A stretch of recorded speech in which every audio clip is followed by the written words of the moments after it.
Hello दोस्तों, स्वागत है आपका नई क्लास में नए टॉपिक के साथ में। आज हम पढ़ने वाले हैं मेंडल के नियम। मेंडल के नियम बहुत सारे हैं, उनमें से हेलो दोस्तों, स्वागत है आपका नई क्लास में नए टॉपिक के साथ में। आज हम मेंडल के नियम, जो कि आपका नियम है प्रभाविता का नियम, उसको डिस्कस करने वाले हैं। इसके अलावा पृथक्करण का नियम, स्वतंत्र अपव्यूहन का नियम, उनको भी हम पढ़ेंगे, नेक्स्ट क्लास में डिस्कस करेंगे। लेकिन आज हम पढ़ेंगे क्या होता है प्रभाविता का नियम, ठीक है ना। जो मेंडल है उन्होंने नियम दिए थे बहुत सारे। तो देखो, जो मेंडल है उन्होंने मटर के पौधे पर प्रयोग किए थे और उन्होंने मटर के पौधे में 7 जोड़ी विपर्यासी लक्षणों को देखा था, यानी कि विपरीत लक्षणों को देखा था। और उसके बाद उन्होंने निश्चित किया कि वो मटर के पौधे पर क्या करेंगे, अपना अध्ययन करेंगे, ठीक है ना। तो मटर के पौधे पर अध्ययन किए और उसमें एक नियम दिया, उसे कहते हैं प्रभाविता का नियम। तो इस नियम में क्या होता है, उस नियम को समझो, ठीक है ना। तो देखो, जब दो विपरीत लक्षणों वाले, यानी कि एक पौधा कैसा है, एक पौधा लंबा है और एक पौधा बौना है, यानी कि दोनों विपरीत लक्षण है, ठीक है ना। एक बौना है, एक लंबा है, दोनों विपरीत लक्षण है। तो देखो, जब दो विपरीत, या फिर विपरीत को हम कभी कभार हिंदी में कह देते हैं विपर्यासी,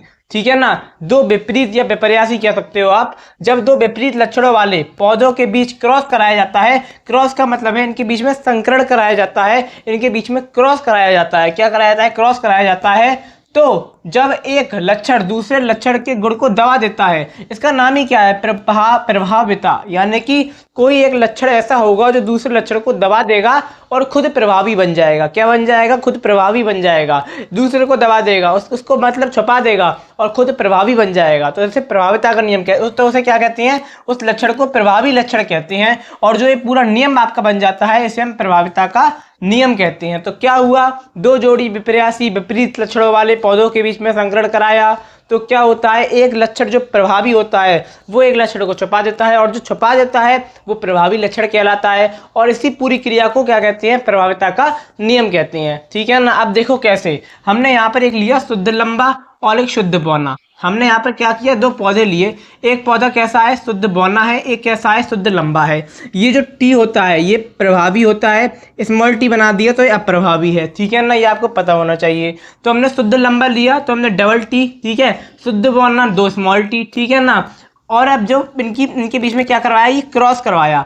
तो ये प्रथम पीढ़ी, यानी कि जो फर्स्ट जनरेशन है, प्रथम पीढ़ी है या फिर F1 पीढ़ी है, वो पीढ़ी कैसी आएगी, लंबे संकरण आएगी। यानी कि टी क्रॉस कराया तो यहाँ पर एक इस कैपिटल टी एक स्मॉल टी। जो कैपिटल टी है वो प्रभावी है और स्मॉल टी क्या है, अप्रभावी है। ये कैपिटल टी प्रभावी है, स्मॉल टी अप्रभावी है। इस प्रभावी ने इस स्मॉल टी को दबा दिया, तो ये कैसे प्राप्त हुए, लंबे प्राप्त हुए, ठीक है ना। अगर हम इसको बौना भी तो कह सकते हैं, नहीं कह सकते बौना। अगर यहाँ पर डबल स्मॉल टी होते तो हम इसे क्या कहते, बौना कहते, बने या बौने पौधे, ठीक है ना। लेकिन यहाँ पर क्या हुआ, लंबे हुए। क्यों लंबे हुए, क्योंकि ये जो अपना लक्षण है ये प्रभावी है, ये अपना लक्षण दिखाएगा, इस छोटे से अप्रभावी लक्षण को भी छुपा देगा। तो ये क्या हो गया, ये प्रभाविता का नियम है, क्योंकि अपनी प्रभावी लक्षण है वो अपना दिखा रहा है। तो ये क्या हो जाएगा, प्रभाविता का नियम हो जाएगा। इतना सा आपको यहाँ पर एक आरेख बना देना है, इस प्रकार से ये आपको नियम लिख देना है, आपको आराम से नंबर मिल जाएंगे और आपके पेपर में इंपॉर्टेंट है, पूछा जाता है। तो अब मैं आप मिलूंगा एक और नई क्लास में नए टॉपिक के साथ में। अब हम आगे आने वाले जो नियम है उन पर चर्चा करेंगे, धीरे धीरे सीरीज को आगे बढ़ाएंगे।